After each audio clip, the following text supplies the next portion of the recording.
네, 여러분은 지금 실시간 온라인으로 진행되는 라이선 신콘 2020 워크샵을 시청하고 계십니다.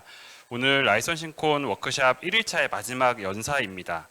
주식회사 미디어앤아트의 지성욱 대표 이사님께서 예술과 트렌드가 접목된 종합예술 전시 사례에 대하여 말씀해 주시겠습니다.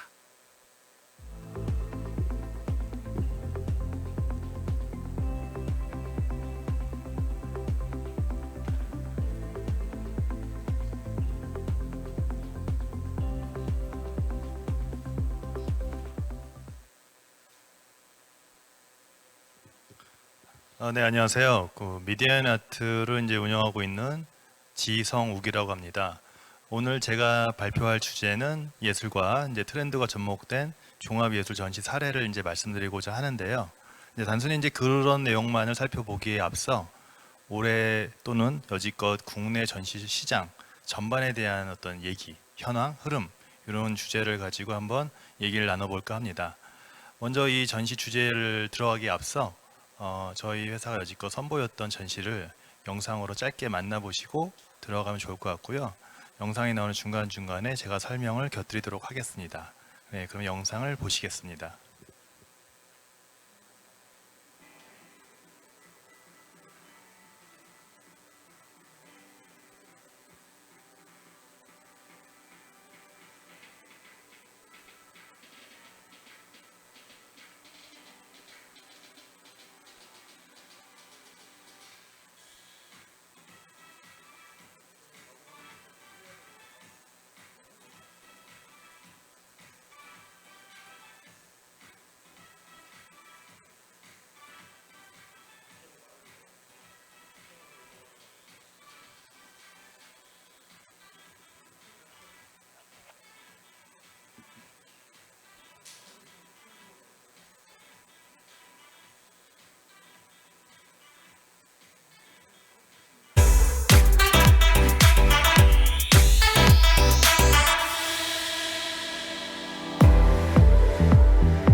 네, 지금까지 영상을 보셨고요. 중간에 설명을 드리려고 했었는데 그냥 장표를 보고 설명을 드리는 게 더 이해를 돕기 쉬울 것 같아서 장표를 바로 보고 설명을 드리도록 하겠습니다. 네, 저희가 이제 2014년 이제 국내 최초로 미디어 아트 전시인 반고 10년의 기록전이라는 전시를 개최했었는데요. 이 전시가 국내 시장에 영향을 줬던 어떤 의미, 또 그 이후의 전시들이 어떤 전시들이 등장했는가 이런 내용을 좀 보면서 앞으로의 발전 방향을 좀 모색해 보고자 합니다. 지금까지 저희가 했었던 작품 라인업인데 이제 올해 선을 보이고 있는 유미라든가 무미는 지금 이 장표에는 없습니다. 근데 이 내용을 한번 보시면 저희가 여지껏 매년 한 평균 2회 이상의 컨텐츠를 만들고 있습니다. 그래서 지금까지 누적으로 유료 관객 한 250만 명이 저희 전시를 보셨고요. 좌측에 있는 반고 10년의 기록전이 2014년에 저희가 처음으로 만들었던 전시인데 국내 최초의 미디어 아트 전시라는 면에서 의미가 있습니다. 그 당시에 이제 가장 많은 관람객이 입장을 하셨던 전시로 기록이 되었고요. 그 다음에 이제 반고 인사이드라는 전시를 선을 보였습니다. 저희 나름대로는 이게 이제 2세대 미디어 아트 전시라고 저희가 일컫고 있는데요. 이유는 이렇습니다. 많은 분들이 미디어 아트 전시 그러면 그냥 프로젝션 매핑을 일단 떠올립니다. 사실 근데 매핑만이 미디어 아트의 전부는 아니거든요. 수많은 기술들이 있고 오감 만족을 할 수 있도록 어떻게 느낄 수 있는가, 그걸 디지털을 활용한 플랫폼을 어떻게 활용하는가, 그게 관건인데 저희가 이번 전시를 통해서 매핑 외에 VR, AR을 적용해서 조금 보는 관점을 다양화했다. 그러면서 의미가 있고요. 또 다른 쪽으로는 이제 구서울역이죠. 문화역 서울 284라는 그런 유산 가치가 있는 공간에서 방고전을 선보였다는 점에서 의미가 좀 있습니다. 이후 저희가 16년도에 클림트 인사이드라는 전시로 선을 보였고요. 한 14년도부터 15년, 16년, 3년에 걸쳐서 명화 위주의 미디어 아트를 선을 보였습니다. 최근에도 국내외적으로 명화 전시를 아직도 여전히 많이 하고는 있는데요. 이 이후에 패턴이 많이 바뀝니다. 이제 많은 분들께서 명화 전시에 대해서 이제 경험이 생기신 거죠. 그래서 저희가 이제 이 이후로 눈을 돌린 것은 소설입니다. 누구나 알고 있는 인지도 있는 소설인데 대표적인 것을 이제 앨리스를 선택을 했습니다. 이 앨리스 전시가 이제 의미가 있었던 것은 디지털과 아날로그의 전시의 이제 융합이라는 면에서 의미가 있습니다. 그 이후에 슈가 플래닛이라든가 빨강머리 앤도 다 그런데요. 제가 오늘 말씀드리고자 하는 포인트가 여기 있습니다. 흔히 저희 회사 이제 이름이 미디어 아트인데 미디어 아트라는 표현으로 이제 프로젝션 매핑 전시로 많이 일컬어져서 그게 대명사처럼 보이지만 사실 전시의 흐름은 융합, 복합 전시로 지향을 하고 있습니다. 그래서 그런 방향의 이제 첫 세대를 앨리스 전시라 볼 수 있는 거죠. 그래서 동화 속에서 나오는 어떤 소재를 저희가 미디어 아트화시킨 대표작이고, 이 앨리스 작품이 지금 전 세계에 라이센싱이 되고 있는 중입니다. 이 내용은 이제 뒷장에서 자세히 다루고요. 슈가 플래닛은 찰리 초콜릿 공장, 그걸 모티브로 만든 전시고 저희의 이제 창작 작품입니다. 한 10개월 동안 전시가 됐고 그 이후에 이제 올해 초까지 운영이 됐던 빨간머리엔 전시, 또 나름의 반향을 일으켜서 상세 내용은 이제 다음 장에서 설명을 드리겠습니다.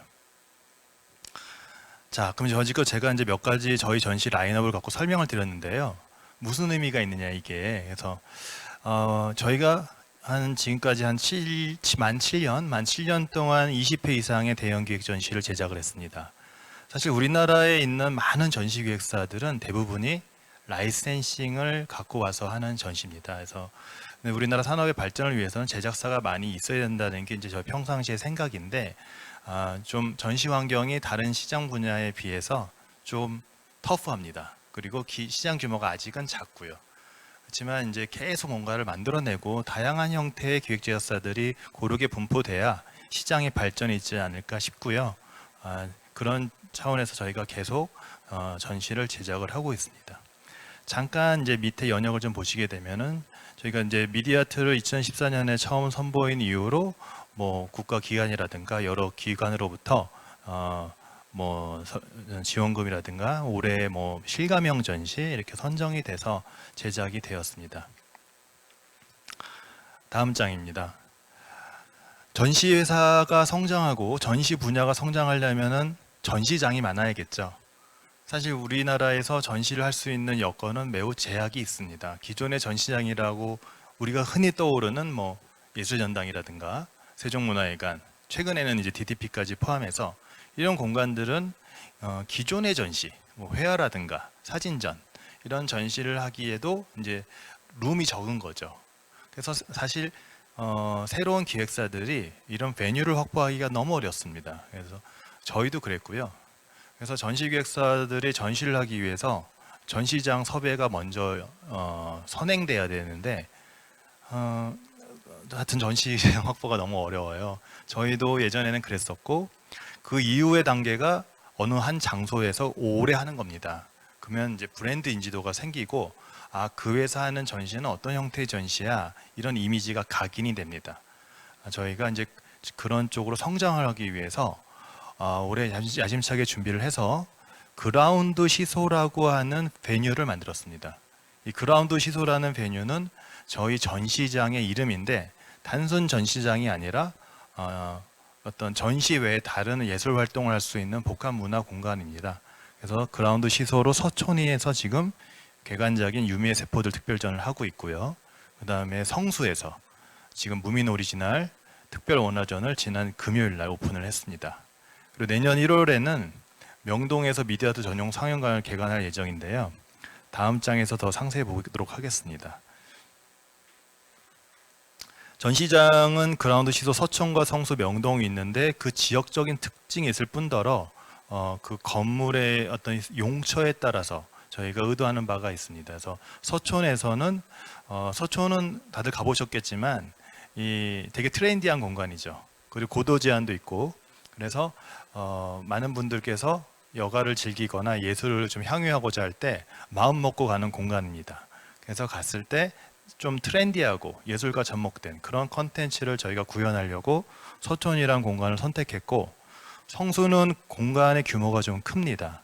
그래서 한 1000여 평 되는 공간에서 저희가 전시장 외에 다른 뭐 갤러리라든가 다른 목적성을 갖고 만들어서 이 공간에서는 조금은 실험적인, 꼭 전시를 전시 카테고리에 한정하지 않는 그런 컨텐츠를 선을 보이려고 하고요.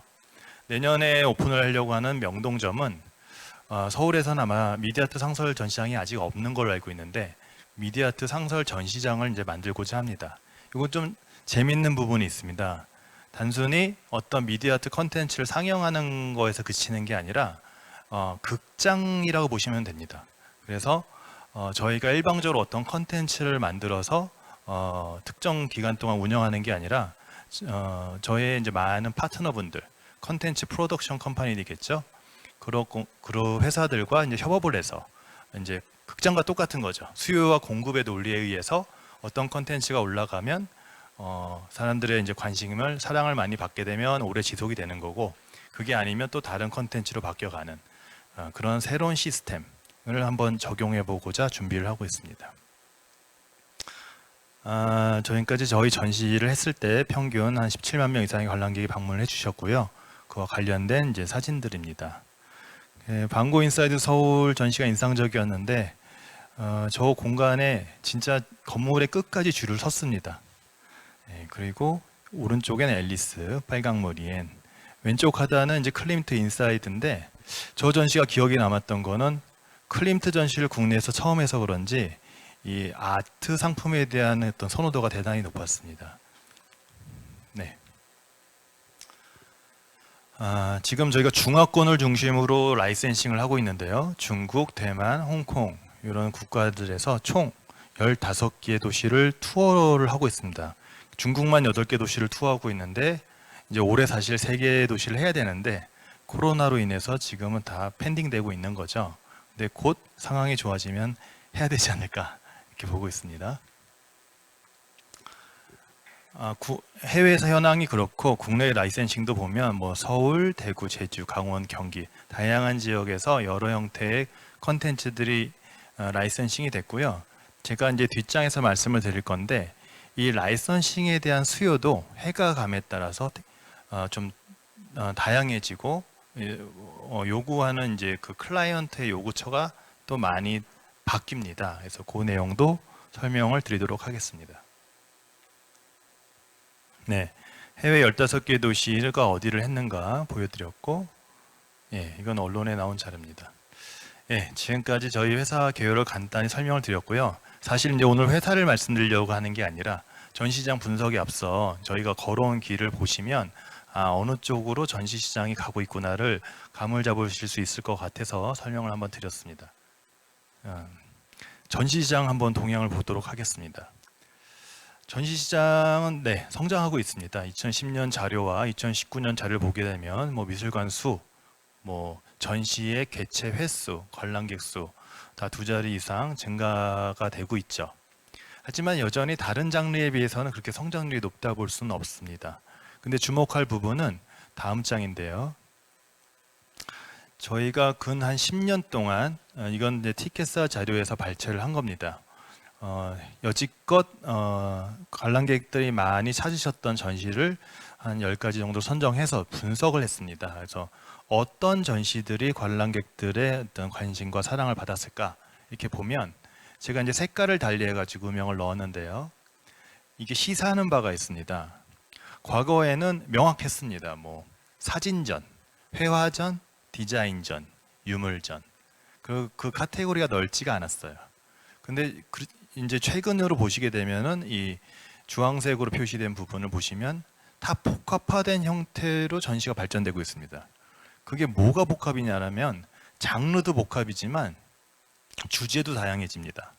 그래서 아마 다들 전시를 좋아하시는 분들은 일반 회화전을 가시더라도 예를 들면 예술전당에서 특정 원화전을 한다, 유럽의 어떤 회화전을 한다, 이게 가시게 되면 심심찮게 처음에 들어가는 도입부랑 마지막에 나가실 때 영상을 활용해서 전시를 한번 스토리를 요약해 주는 걸 보실 수 있을 거예요. 또 중간중간에 이제 영상을 활용해서 보는 관점을 달리해 주는 그런 요소를 심심찮게 넣는 걸 보실 수 있습니다. 이제 영상 시대인 거죠, 소위. 그 전시장을 찾는 관람객들의 연령도 매우 낮아지고 영상에 익숙한 층들이 발길을 이제 닫는 거죠. 그래서 변화가 되고 있습니다. 그래서 우리가 회화전을 보러 왔는데 영상이 있네, 인터랙션이 있네, 이제는 더 이상 놀라운 일이 아닙니다. 그래서 그런 장르가 융복화되는 경향이 있고 또 주제도 다양해지고 있습니다.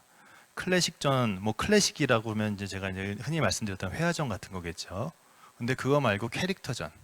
저희가 이제 유미의 세포들 전시를 하고 있는데 과거의 캐릭터전 하면은 그냥 영유아들 대상의 그냥 그런 전시류가 많았습니다. 하지만 요즘 그렇지가 않죠.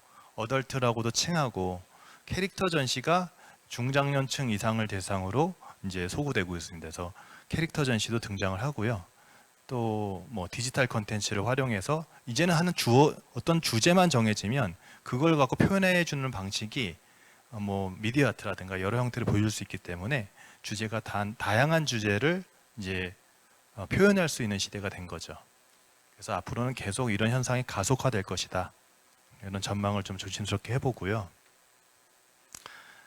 예, 제가 오늘 말씀드리고자 하는 메인 주제가 전시 제작 및 라이선싱.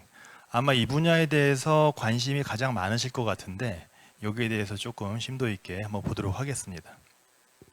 라이선싱. 저희도 처음에 라이선싱을 할 때는 어떻게 해야 될까 너무 막막했습니다. 저희가 전시를 저희가 여지껏 앞서 설명드렸던 저희의 전시는 저희가 다 기획 제작을 한 거예요. 최근에 이제 올해 선을 보였던 유미 무민전만 IP를 갖고 와서 그걸 저희가 전시화시킨 거지만 기존에 저희가 설명을 드렸던 뭐 반고라든가 뭐 앨리스, 빨강모리엔 이런 전시는 이미 과거의 유명 IP이기 때문에 쉽게 말씀드리면 저작권이 소멸됐습니다. 그거를 저희가 활용을 해서 2차 창작물을 만들었다 이렇게 보시면 이해가 쉽고요. 그래서 저희가 만들었던 전시를 여러 이제 클라이언트 분들께서 전시를 개최하고 싶다. 그래서 저희한테 이제 의향을 주시면 저희가 라이센싱을 하게 되는데 저희도 처음에는 시행착오가 잦았죠. 어떤 매뉴얼도 만들어야 되고 어디까지 줘야 되고 뭐 이런 부분이 좀 복잡했는데 아무도 선행 사례가 없는 거예요. 예를 들어서 뭐 캐릭터 전시, 뭐 회화 전시 이런 건 좀 의외로 간단합니다. 그 캐릭터에 대한 어떤 기준점만 잡아주면은 얼마든지 할 수 있고 회화는 뭐 그냥 들여왔다가 그대로 나가면 되니까요. 근데 미디어 아트 전시는 해야 될 게 너무 많습니다. 근데 비단 이제 저희뿐만 아니라 앞으로도 이런 형태의 전시가 많아질 거기 때문에 저희가 시행착오를 하면서 겪어왔던 내용을 한번 말씀드리고자 합니다. 유럽이라든가 미국에서도 이제 이런 요청은 있지만 사실 지금까지 저희도 성사된 나라는 아시아가 대부분이었고요. 그건 왜 그럴까? 정서가 유사한 것 같습니다. 그리고 요즘 SNS 시대죠. 그래서 우리가 다 다른 시공간이 떨어진 공간에 살고 있지만 이제 문화는 거의 유사해지는 것 같아요. 그래서 한국에서 어떤 컨텐츠가 유행이야 그러면은 아마 6개월, 뭐 1년 이내에 뭐 아시아 지역에서는 볼 수 있지 않을까 이런 유행이 있고요. 추진의 형태. 일반적으로는 이제 라이선싱을 제공하는 경우가 많죠. 모든 회사가 그럴 겁니다. 라이선싱 제공 어떻게 하지? 그러면은 아마 뭐 작은 회사들은 대표이사 인맥 아니면 또 회사의 네트워크를 중심으로 전개가 되는데 역시 SNS라든가 뭐 뭐 영상 매체 플랫폼의 발달로 저희가 저희의 전시와 관련된 자료를 업로드해 놓으면 그거를 보고 직접 컨택이 오는 경우가 많습니다. 그러다 보면 저희도 이제 파트너십을 맺을 때 이제 다양한 파트너들과 기회가 생기기 때문에 저희도 좋은 거고, 또 이제 그쪽 회사도 특정 네트워크 위주로 인맥을 움직이다가 이제는 이제 모든 게 섭외의 대상이 되는 거죠. 그래서 이런 형태의 라이센싱 부여가 되고요. 이제 한두 차례 현지에서 사업 경험을 쌓게 되면 사실 가장 좋은 거는 직접 사업을 하는 거죠. 현지에 가서. 예. 직접 진출을 해야만 이제 이게 전시가 보면은 종합 예술입니다. 그래서 공간도 필요하고요. 거기 안에 인테리어도 해야 되고 장비도 넘어가야 되고 컨텐츠가 들어가야 되고, 컨텐츠가 들어갔으면 또 어떤 특정 주기별로 컨텐츠가 변환돼야 되고 마케팅을 해야 되고 운영을 해야 됩니다. 이 모든 거를 사실 파트너십만으로 해서는 우리가 원하는 100, 어떤 100이 목표치면 그 100을 달성하기 너무 어렵죠. 그래서 한두 차례 공고한 파트너십으로 유지가 된 이후에는 현지로 직접 가서 하는 경향이 늘고 있습니다. 가장 궁금하신 게 아마 계약의 형태일 거예요. 지금 저도 오늘 이제 강연에 들어오기에 앞서 이게 플랫으로 계약을 하냐, 그러니까 단일 금액을 주고 계약을 하냐, 아니면 서로 발생한 수익을 배분을 하느냐, 이런 게 궁금하실 거예요. 과거에는 계약금을 지급하고 이제 단일 계약으로 끝나는 경우가 많았습니다. 하지만 이제 점점 시장이 발달됨에 따라서 너무나 과거에 예를 들면 저희는 이렇습니다. 뭐 한 라이센싱을 할 때 100일 동안에 기간은 한 100일 동안 사용할 수 있는 권리를 드리고 특정 도시에 독점권을 부여하고 그다음에 공간은 한 몇 평 규모 정도에서 한다. 이렇게 했을 때 과연 어느 정도의 라이선싱 피가 적절한가? 그거는 전시의 종류에 따라서 너무 달라요. 네, 저희가 만약에 라이센서의 입장으로 넘겨줄 때는 줘야 되는 게 너무 많은 거죠. 근데 이게 회화전이다 그러면 의외로 간단할 수도 있거든요.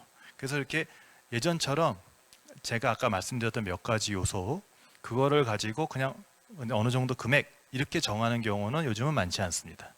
그만큼 전시의 형태가 복잡 다양화된 거죠. 그래서 요즘은 레버뉴 쉐어를 많이 하는데요. 이제 매출을 기준으로 수익 배분을 합니다. 하지만 최소 보장 금액, 미니멈 개런티를 얼마를 정하고 왔다 갔다 하는 경우가 많이 있습니다. 또 이거 조금 더 들어가게 되면 이제 이게 티켓이냐 상품이냐 또 많이 다양해지는데요. 그거는 이제 뭐 국가 간의 어떤 파트너들의 어떤 역량과 또 전시 형태에 따라서 그거는 케이스 바이 케이스라고 말씀드릴 수 있겠습니다. 고려사항, 뭐 고려사항 너무 많겠죠. 근데 제가 시행착오를 겪었던 거 크게 두 가지만 한번 말씀을 드리고자 합니다. 당연한 얘기지만 저작권 사용 범위가 되게 구체적으로 명시가 되어 있어야 됩니다. 당연한 거라고 생각을 하는데 이 문화의 차이에서 오는 건지 그냥 뭐 한 범주를 한 대여섯 가지로 정의를 해버리면 그 한도 내에서 그냥 다 써버리는 경우가 발생하죠.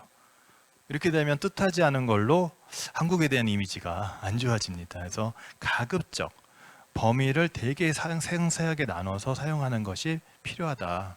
그리고 요즘은 저도 모르는 플랫폼들이 많기 때문에 상세하게 기재하는 것이 답인 것 같습니다. 그리고 라이센시와 라이센서가 모두 업무를 수행하는 데 있어서 담당자가 있어야 됩니다. 예전에는 뭐 예를 들면 쉽게 말씀드려서 뭐 에이전트가 있다. 에이전시가 있으면은 계약의 거래 조건만을 이제 딜이 되면은 넘겨주면은 그걸 받아가신 이제 파트너분들이 이제 현지에서 수행을 하는 형태가 이제 있었고 그게 어렵지 않았는데 지금은 아까도 말씀드렸지만 제공해줘야 될 내용들이 너무 많습니다.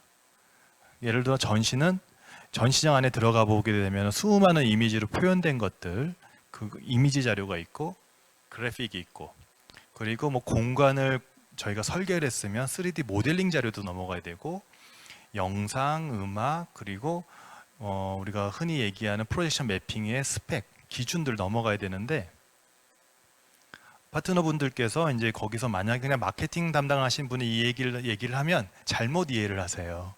그러니까 기반 지식이 없기 때문에 아무리 문서에다가 써도 잘 모릅니다. 그래서 저는 이제 이렇게 하고 있습니다. 어디랑 이제 계약이 돼서 라이센싱 하기 결정을 했으면 요구를 합니다. 그래서 최소한 그래픽과 공간 그리고 영상에 대해서 스펙을 이해할 수 있는 사람을 좀 이렇게 컨택 포인트로 해서 저희도 똑같이 저희 구성원들이 1대1 매칭을 해서 얘기를 합니다. 이렇게 되지 않으면 제가 생각하는 이미지는 산이었는데 가보면은 바다가 되어 있습니다. 그래서 꼭 이렇게 하셔야 시행착오를 줄일 수 있다고 보고요.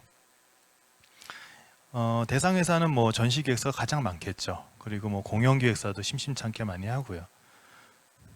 전시와 공연의 차이가 요즘은 구분이 무색해지는 시기인 것 같아요. 전시 중간에도 공연이 있거든요. 그래서 어디까지가 공연이고 어디까지가 전시인가.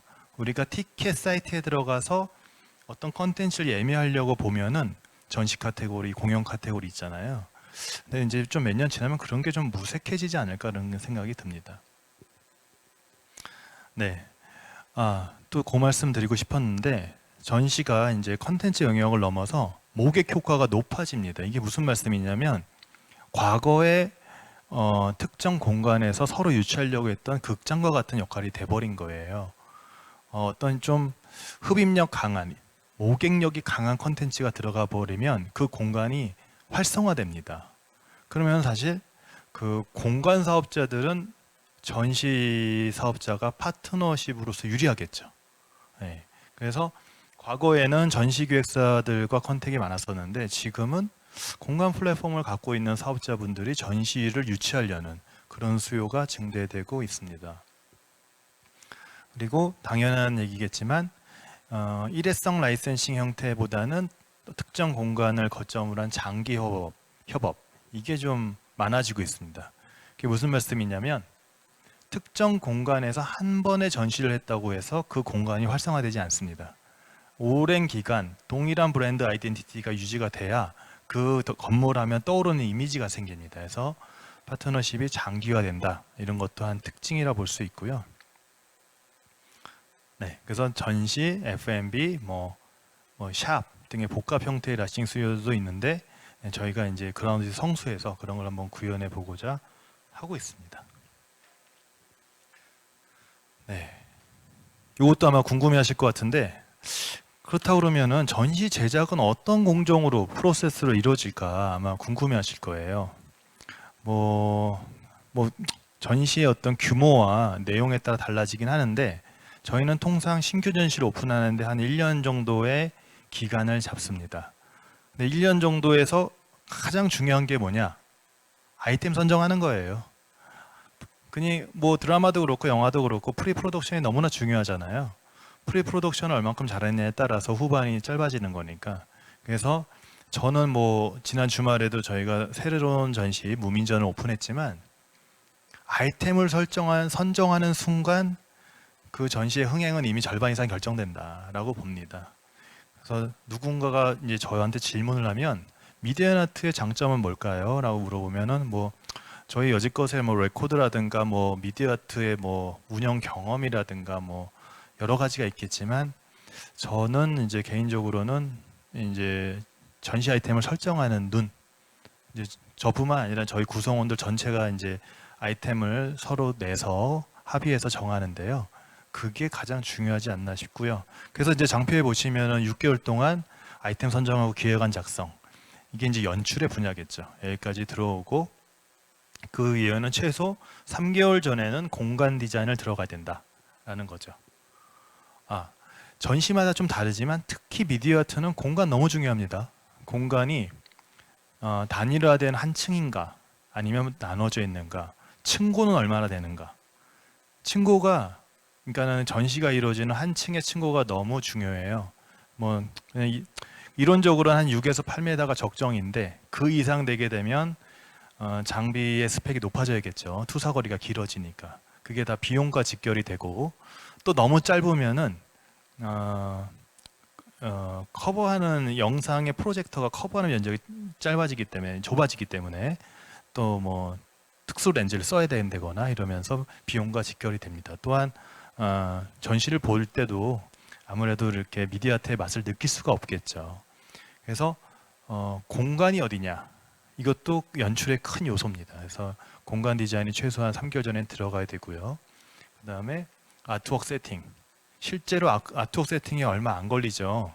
근데 아마 전시를 처음 하시면 이거에 고민을 많이 하실 겁니다. 저희야 뭐 한 20여 차례를 하니까 다 분야별 파트너가 있고 해서 하는데 만약 이걸 처음 하신다 그러면 이것도 한 3개월 전에 들어가야 될 것 같고 뭐 그렇습니다. 그래서 밑에 내 이름은 빨강머리엔 전시를 하면서는 어떻게 했는가를 각각 그 시기별로 매칭을 해서 썼는데요. 뭐 이건 나중에 한번 보시면 되겠습니다. 자, 미디어 앤 아트의 미래. 이제 저희 회사의 미래인데 그냥 저희 회사를 빗대서 말씀을 드린 거고요. 앞으로 전시 시장은 이렇게 가지 않을까 이런 생각이 듭니다. 그래서 한번 보겠습니다. 그냥 저희 회사로 보지 마시고요.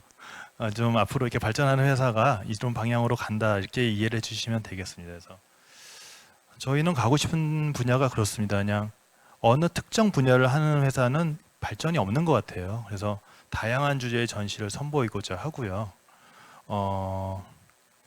저희만의 분야를 한번 만들어 보고자 합니다. 그래서 전문 상설 전시장을 이제 저희가 만들어 가지고 그걸 중심으로 여러 전시를 선보이려고 하는데 요거 저희가 지난 전시가 그런 길을 걸어왔나 한번 보겠습니다. 그래서 저희가 방고전 뭐 이렇게 쭉 써놨습니다. 그래서 방고전부터 클림트 전시까지 한 3년 동안 14년부터 16년 동안 저희가 주로 공간이 100이라면 100 전체를 디지털로 채우는 전시를 했어요. 그러다가 그 이후부터 앨리스부터는 그렇게 하질 않습니다. 왜 그럴까요? 물론 공간을 구하기가 너무 힘들고요. 공간을 구한다 하더라도 미디어 아트끼리 차이가 그때는 별로 나지 않았었어요. 명화라는 주제는 사실 누구나 할 수 있는 요소이기도 하고 그래서 저희가 우리가 이제 티켓 가격이 뭐 싼 거는 한 7, 8천 원에서 비싸면 한 15,000원, 2만 원까지 하는데요. 티켓을 한 장을 소비자들이 구매를 했을 때 소비자들의 지불 가치를 만족시키려면 이제 소비자들의 수준들이 너무나 높아지고 계시기 때문에 예전에는 회화 전시라고 하면 회화가만 걸려 있었으면 됐습니다. 하지만 그렇지가 않아요. 그냥 그 만족도가 높아서 여기에서 회화 전시를 보러 왔지만 여러 요소가 있길 원하세요. 네, 그런 만족을 시키려고 이제 그동안 쭉 노력을 해왔고요.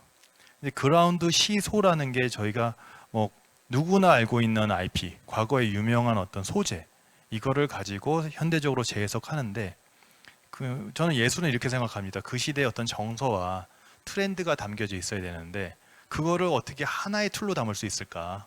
그렇지 않기 때문에 디지털과 아날로그 다 융합을 해서 새로운 형태의 전시를 선보이고자 이제 그동안 길을 걸어왔습니다. 지향점을 이렇게 썼는데요. 저희가 지금 가고 있는 분야를 시기를 한 3개의 시기로 좀 나눠보면은 1기, 2기, 3기 이렇게 좀 나눠봤습니다. 그래서 동의하실지는 모르겠지만 14년부터 16년은 아마 많은 관람객분들이 힐링을 원하지 않으셨을까. 그래서 거기에 맞는 전시를 선을 보이려고 노력을 했고요. 그 이후에는 뭐 트렌드로 현상으로도 뭐 한번 나온 적이 있지만 뭐 소확행이라든가 가심비, 레트로 뭐 이런 트렌드가 있었습니다. 물론 특정 연령대에 해당될 수도 있지만 일단 트렌드를 주도하는 층을 대상으로 이제 말씀을 드리는 거예요. 그다음에 이 이후에는 체험과 참여로 저희가 이제 꼭지를 잡고 있습니다. 전시장이 예전에는 전시를 보러 오시면은 다 관람, 감상이었습니다. 근데 그걸로 만족하지 않으세요. 예. 감상만 하고 나가면 자기 주도적으로 뭔가 하지 않아서 아쉬움이 남는 거죠. 참여를 해줘야 됩니다. 그것도 참여의 정도가 되게 중요합니다. 예. 예전에 좋았던 것 같아요. 그냥 힐링만 해줄 수만 있어도 박수를 받았던 시기가 있었던 것 같은데 그거를 저희가 장르로도 한번 나눠봤습니다. 네, 트렌드는 그런데 장르로 보게 되면은 과거에 선을 보였던 건 미디어 아트 전시라는 거고 그 다음에 소확행, 가심비, 레트로는 융복합. 뭐와 뭐가 융복합됐냐? 그건 구체적으로 말씀드리면은 미술, 음악, 영상, 그리고 체험 요소, 이거를 저희가 융복합이라고 이제 표현을 하고 있습니다. 이제 이 이후에 선을 보이는 그 크로스오버, 스토리텔링, 도대체 이건 무슨 얘기일까라는 거죠. 크로스오버부터 설명을 드리면, 이제 제가 아까도 뭐 전시와 공연에 무슨 카테고리가 의미가 있을까 이렇게 설명을 드린 것처럼 장르 간의 결합이 이제 앞으로 더 활성화될 것이다 라는 겁니다. 이게 뮤지엄이야, 갤러리야, 아니면 어디 뭐 에버랜드 같은 테마파크야, 뭐 사실 그런 거가 중요하진 않죠. 사람들이 오셔서 재밌게 어떤 시간을 보내고 나가실 때, 와, 새로운 어떤 감동을 느꼈어, 유익했던 시간이야, 이러면 되는 거지 장르가 의미가 있을까 이런 생각이 들고요. 스토리텔링은 점점 중요해질 것 같습니다. 제가 이제 그 2기에 보시면 소확행 가심비 레트로 이런 말을 썼는데, 이때 한참 나왔던 게 셀피 전시, 무슨 인스타 전시, 이런 얘기가 유행했습니다. 자기를 드러내고 꺼리낌 없이 자기 어떤 행복한 순간을 찍어서 촬영하고 공유하는 이런 형태가 이제 유행이었었는데, 앞으로는 어떨까? 그러면 그런 셀피 전시도 그냥 비주얼로만 보여주고 끝나는 전시보다는 뭘 전달하고 하는 거지? 곳곳이 포토존인데 드러내놓고 포토존이 아닌 포토존. 예를 들면 원화 같은 경우에는 촬영이 금지돼 있죠. 하지만 금지가 아니면 누구나 앞에서 사진을 찍고 싶죠. 그럼 포토존이죠. 스토리텔링이 강한 전시만이 살아남을 것이다. 비주얼로 승부는 생명력이 짧은 것 같습니다. 그래서 이제 미디어 아트를 또 보시게 되면은, 과거에는 큰 공간에서 뭔가가 펼쳐지면은 사람들이 반응이 우아하는 반응입니다. 근데 그 다음에는 이제 우아하는 전시는 그만. 그럼 그 다음은 뭘까요? 그 다음은 이게 내용이 뭐지? 그리고 나는 어떤 식으로 참여할 수 있고, 이런 거죠. 그게 이제 미디어 아트 전시가 주는 진짜 장점인데, 미술관 문턱의 눈높이를 낮춥니다. 네. 그 저희가 지향하는 바인데, 예를 들어서 아이가 엄마랑 같이 손잡고 미술관으로 들어오게 되면 아이는 어떤가요? 그냥 출구가 어디인지 찾기 바쁘죠. 관심 없으니까. 근데 미디어 아트 전시를 되게 되면 누가 날 가르쳐 들려 하지도 않고, 영상이니까 익숙하고, 어디 앉을 때는 없지만 땅바닥에 털썩 앉아서 쭉 보면, 과거에 원화가 오면 100점 정도 오면 많이 오는 건데, 미디어 아트니까는 모든 작품이 다 구현이 가능하고, 그걸 싹 다 보게 되면은 자연스럽게 그 작가에 대해서 많이 알게 되고 마스터하는 거죠. 그러면 엄마의 만족도도 올라가고, 아이도 누가 날 가르쳐 들려 하지 않았지만 자연스럽게 하는, 그게 이제 미디어 아트 전시의 특징인데, 자연스럽게 그게 융복합 전시로 체험으로 스토리텔링이 강화된 그런 형태로 흘러갈 것이다, 이렇게 보여집니다. 그래서 저희는 이제 이런 쪽으로 강화를 하려고 하는데, 전시회사는 역시 전시를 많이 만드는 게 본연의 몫인 거고, 또 많이 만들어야 그게 경쟁력입니다. 그래서 저희도 초반에는 전시장을 잘 못 잡아서 그냥 1년에 하나, 2년에 한 두세 개 이랬었는데, 지금 아까 말씀드렸던 그런 공간에서 다양한 전시를 연 한 6개 이상 전시를 오픈할 수 있는 상황이 되었습니다. 물론 걱정이기도 하죠. 계속 새로운 전시를 끊임없이 고민을 해야 되니까요. 하지만 앞서 설명드렸던 어떤 그 전시장별로 특성에 따라서 새로운 전시를 좀 선보이고자 하고요. 이제 저희의 미션, 과거에는 저희 회사 이름이 의미하는 것처럼 미디어 아트를 전문으로 보여주던 회사였다면, 앞으로는 융복합 전시 제작사를 넘어서 플랫폼 사업자로 가려고 합니다. 그건 또 무슨 말일까? 전시회사가 플랫폼 사업을 한다. 그게 무슨 말일까? 이렇습니다. 복합 문화 공간을 표방하는 곳은 많이 있습니다. 근데 뭐가 복합일까요? 예를 들어서 영화관과 뭐 공연장이 같이 있으면 복합 문화 공간이냐? 물론 복합 문화 공간일 수 있습니다. 하지만 그런 공간이 A, B, C 생겨나면 그 공간끼리는 또 무슨 차별이 있을까요? 그래서 제가 생각하는 어떤 복합 문화 공간, 제가 생각하는 어떤 플랫폼은 컨텐츠를 가지고 다양한 형태로 즐길 수 있는 공간을 지향하고자 합니다. 그래서 저희 전시장에 뭐 전시장 외에 갤러리도 있고 있지만, 사실 미술관, 갤러리 따로 놉니다. 층도 다르고. 하지만 하나의 아이템을 가지고 전체를 아울 수 있는 그런 문화를 만들어낸다면 서로 진입 장벽이 낮아지는 거죠. 그래서 뭐 아직까지 국내에 그런 사례가 없고, 근데 저희가 다행히 제작사이기 때문에 그런 컨텐츠를 만들어서 서로 연동을 하면 좀 의미 있는 출발이 되지 않을까 싶고요. 앞으로는 지금까지 설명드렸던 방향으로 복합화하는 현상이 두드러질 것이다. 이런 생각을 갖고 있습니다. 주어진 시간에 빨리 대답하려고 제가 막 말을 빨리 했는데 충분한 전달이 됐는지 좀 궁금하네요. 이후에는 또 Q&A를 통해서 말씀을 나누면 될 것 같습니다. 장시간 설명 들어주셔서 고맙습니다. 마치도록 하겠습니다.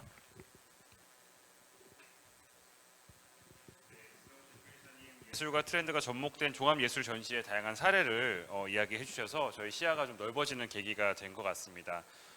또 저희 주제가 IP 비즈니스 변화를 향한 도전이란 큰 주제를 가지고 있는데 사실 IP의 활용의 측면, IP의 창출의 측면, 그것을 경험의 영역의 확장이라는 측면에서 정말 다양한 도전들을 해주시고 계신 얘기여서 정말 많은 인사이트가 되셨을 거라고 생각을 합니다.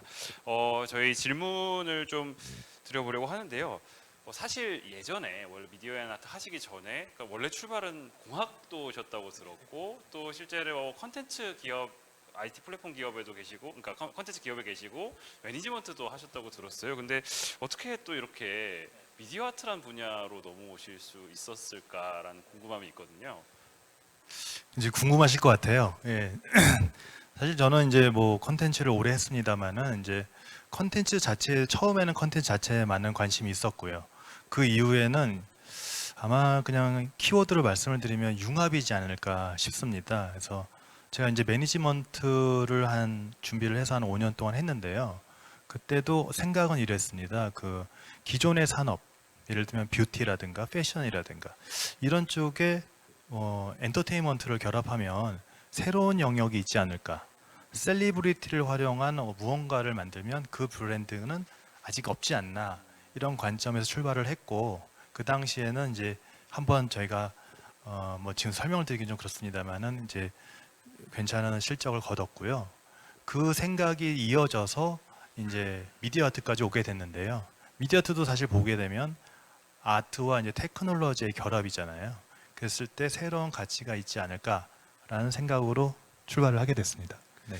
네, 뭐 오늘 시간이 짧아서 그 옛날 얘기를 많이 못 해주셨지만 사실은 셀레브리티를 가지고 컨텐츠도 만드시고 어떤 코스메틱도 하시고 그래서 이 IP를 다양하게 확장하는 경험들을 하셨던 게 새로운 영역에서도 좀 도움이 되신 것 같다는 생각이 들었습니다.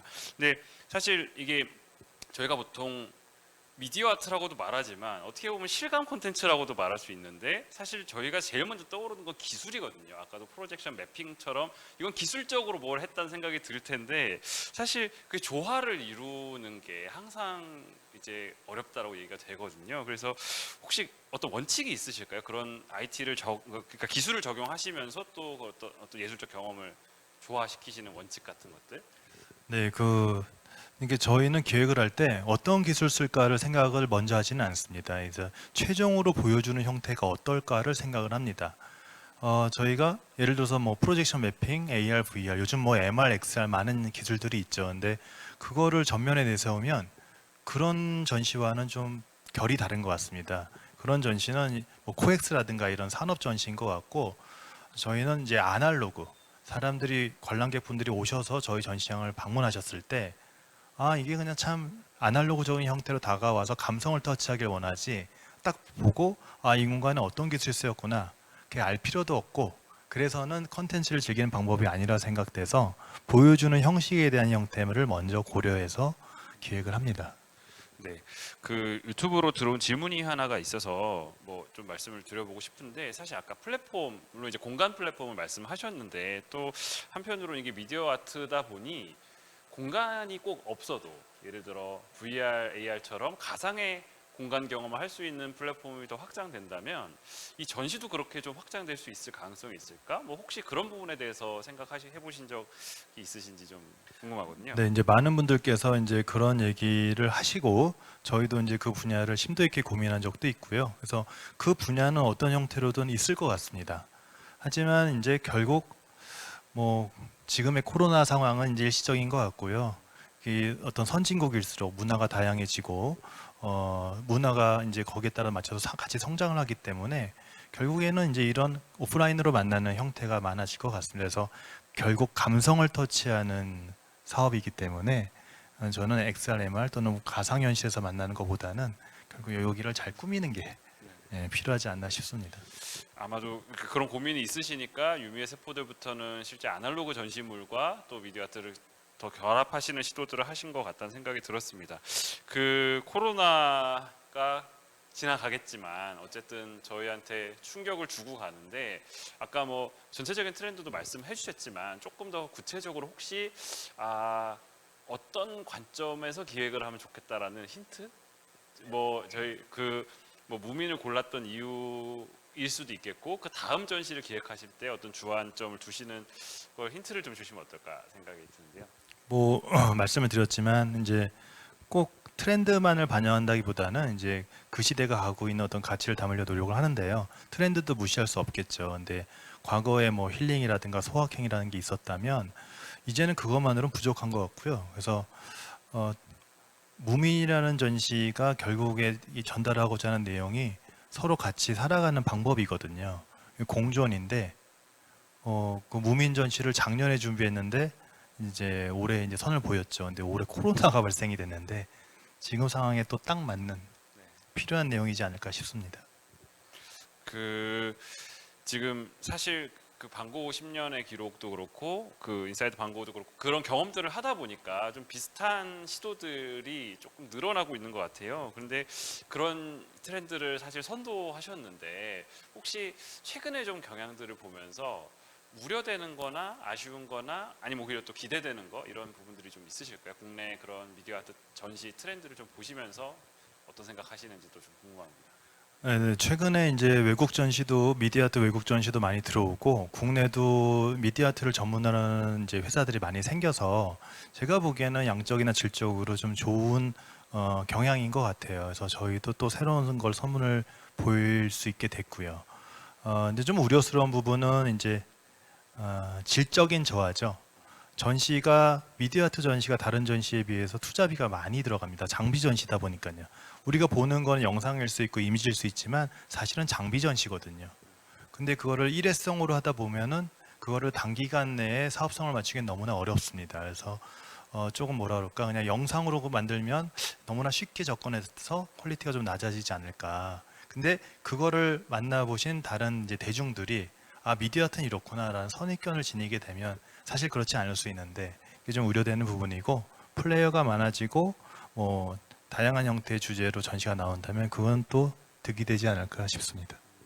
그 뭐 원래 드렸던 질문은 아니고 그냥 궁금해서 든 생각인데 사실은 공간 비즈니스로 이렇게 약간 한 발을 넘어오신 거잖아요. 그게 지금 말씀하신 단발성으로 끝나는 어떤 그런 전시의 한계를 넘어서는 전략이신 거라는 생각이 좀 드는데 그 앞으로 아까 좀 힌트는 주셨는데 그 과거에 극장에 했던 어떤 앵커 비즈니스로의 가치를 이런 융복한 공연 그 전시들이 해갈 거라는 전망을 주셨는데 혹시 그게 어느 정도까지 커갈까 혹은 이게 말하자면 과거와 같은 어떤 정형화된 쇼핑몰 같은 공간에는 안 맞다는 생각도 할 수 있잖아요. 그러니까 이게 어떤 형태의 공간 비즈니스로 발전해 나갈 건지에 대한 얘기를 약간 두서없긴 한데 혹시 말씀해 주실 수 있을까요? 그러니까 뭐 형태를 지금 다 예견하는 건 좀 어려운 일 것 같고요. 뭐 실제 지금 뭐 우리나라 대형 또 뭐 거대 기업인 극장 체인들에서도 같이 협업하자는 의견들이 오고 그 공간을 어떻게 활성화할까라는 측면이 있는데요. 결국에는 어, 소비자가 관람객이 어떻게 경험을 다르게 받아들이느냐, 다른 경험을 어떻게 할 수 있을까, 그런 공간을 어떻게 꾸밀까의 차이인 것 같아요. 그래서 전체 공간을 영상으로 할 수도 있고 아까 제가 설명을 드렸지만 뭐 체험을 할 수도 있는 거고 거하다 어떤 미션을 수행할 수도 있는 거고 그 형태는 너무나 다양할 것 같습니다. 네. 그 마지막 질문일 것 같은데요. 그 앞으로 이러한 좀 융복합적인 새로운 전시 콘텐츠들이 활성화되려면 어떤 것들이 좀 더 보완되면 좋을까? 앞으로 이런 전시에 대해서 좀 바라시는 것들이 있으면 말씀해 주시면 좋을 것 같습니다. 네, 뭐 그냥 저희가 시행착오가 했던 거에 기반해서 말씀을 드릴 수밖에 없을 것 같은데요. 전시장에 아까 서두에도 말씀드렸지만은 되게 좀 터프합니다. 조금 척박하고요. 그래서 아직 그 제가 알고 있기로는 그 문체부에서도 전시가 컨텐츠의 카테고리 편입이 안 돼 있거든요. 좀 이렇게 관심을 갖고 좀 정부의 지원이 필요하다고 보는데, 이렇게 일회성으로 하게 되면 어느 분야보다 제가 알고 있는 뭐 드라마 뭐 다른 타 카테고리보다 전시 회사가 뭐 몇 년 지나면 없어지는 이런 경우가 너무 많아요. 그래서 좀 이렇게 산업을 육성하고 해주려면 이렇게 장기적으로 투자 좀 들어가야 되고, 특히 국내 시장만 놓고 보기에 만들기에는 너무 한계가 있습니다. 그래서 해외로 가져야 되는데, 사실 저희야 뭐 이렇게 지금까지 어떻게 해서 운영을 해왔지만 좀 정부가 주도적으로 전시를 수출할 수 있는 길을 좀 만들어주고 그랬으면 좋겠습니다. 네. 네, 사실 그러니까 저희가 라이선싱이라고 했을 때 전시까지는 생각을 못 하신 분들도 계셨을 텐데, 사실 오늘 계기를 통해서 라이선싱의 영역이 굉장히 넓고 IP의 확장의 가능성이 굉장히 넓고, 이것들이 전체적인 컨텐츠 가치 사슬 안에서 같이 논의되어야 된다라는 어떤 아이디어들을 좀 많이 대표님 강의를 통해서 얻으셨을 거라고 생각을 합니다.